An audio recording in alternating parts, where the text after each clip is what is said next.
ఈరోజు మీరు అడగచ్చు, నేను ఎందుకు దేవుని స్తుతించాలి? What good has God done in my life? నా జీవితంలో ఏమైనా మంచి చేస్తాడు? అప్పుడు చేస్తాడు, ఇప్పుడు చేయట్లే.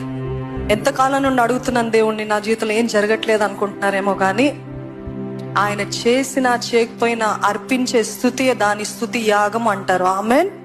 నమ్ముతున్నారా? అసలు ఈ రోజు మనలో ఊపిరి ఉందంటేనే, ప్రాణముతో ఇంకా ఉన్నామంటే ఆయన కృప అని నమ్మిన వారు ఉంటే బిగ్గరగా హల్లెలూయా చెప్తారండి.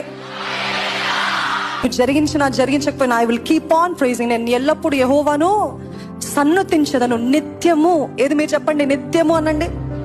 నిత్యము. నిత్యము అంటే ఫర్ కంటిన్యూઅల్లీ నిత్యము ఆయన కీర్తి నా నోట నుండును. ఇది నువ్వు స్తుతిస్తున్నారా? అసలే స్తుతిస్తున్నారు. ఇక్కడ ఉన్నంత వరకు కాదండి. అందుకంటే గుమ్మములో ప్రవేశించేటప్పుడు స్తుతి, పడుకునేటప్పుడు స్తుతి, లేచిన తర్వాత స్తుతి. స్తుతి స్తుతి స్తుతి స్తుతి అంటే చాలా మంది స్తుతి స్తుతి స్తుతి అట్లా కాదండి.